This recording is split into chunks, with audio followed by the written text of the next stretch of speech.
Alright, let's talk about the Galaxy S26 Ultra.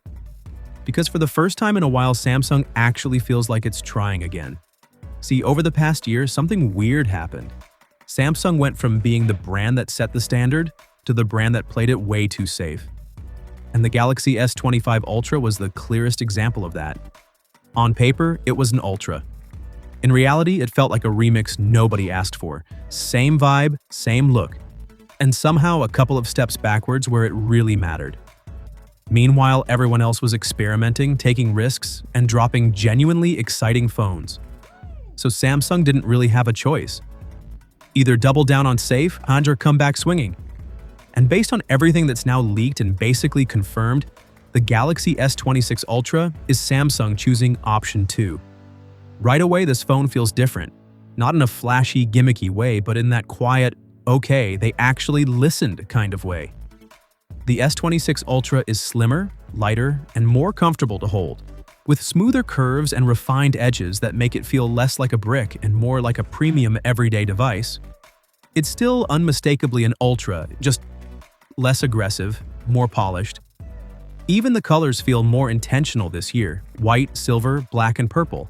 Clean, classy, nothing over the top. And then there's the biggest visual change: the cameras. Samsung finally ditched those floating rings that looked like sticker cutouts and replaced them with an actual camera island. And yeah, it looks way better. It makes the phone feel more cohesive, more expensive, and honestly, more modern. But of course, the real question is, what's going on under that camera island? Samsung hasn't gone crazy here, but there are some upgrades that actually matter. The main 200-megapixel camera now has a much wider f1.4 aperture, which lets in nearly 50% more light than before. That's a big deal. Brighter photos, better low-light shots, and more detail without Samsung needing to lean as hard on software tricks. The 5x telephoto also gets a meaningful boost, with a wider aperture that improves light intake by almost 40%. That should help a lot with zoom shots at night, which has been one of Samsung's weaker spots lately. The ultra-wide stays the same at 50 megapixels, which is fine. It was already good. But then we get to the part that's honestly a bit frustrating.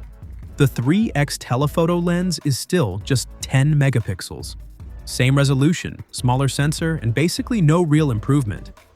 At a time when competitors are seriously leveling up their zoom cameras, Samsung choosing to stand still here feels unnecessary. It's not a deal breaker, but it's definitely a missed opportunity.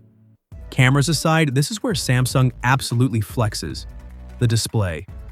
The S26 Ultra keeps the massive 6.9-inch dynamic AMOLED panel, but it's now using Samsung's latest M14 panel along with new display tech focused heavily on efficiency. Colors are more accurate, clarity improves, and power consumption drops significantly. That last part is key because it directly feeds into battery life. Peak brightness stays capped at 2,600 nits, which might sound disappointing until you realize why. Samsung isn't chasing numbers anymore. They're prioritizing efficiency, consistency, and real-world usage. And honestly, that's the smarter move. Now about the battery. Yes, it's still 5,000 milliamp hours, no increase.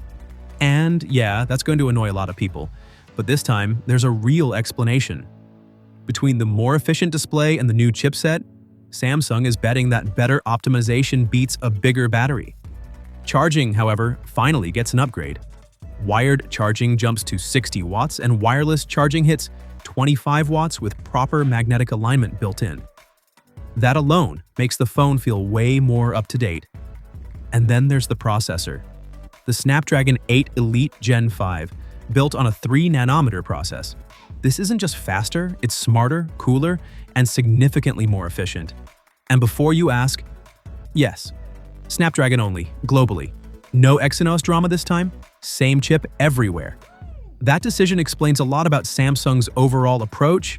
They want peak performance, they want stability, and they want to compete directly with Apple on raw power, even if that means being more conservative in other areas like camera hardware. So no, the Galaxy S26 Ultra isn't a full-blown reinvention. It's not Samsung tearing up the rulebook. But it is a confident, well-thought-out correction. It fixes the mistakes of the S25 Ultra, refines what already worked, and finally feels worthy of the Ultra name again. Samsung is expected to officially reveal the Galaxy S26 Ultra at Unpacked this January, with availability starting around mid-February. Pricing is expected to start at $1,299, the same as last year.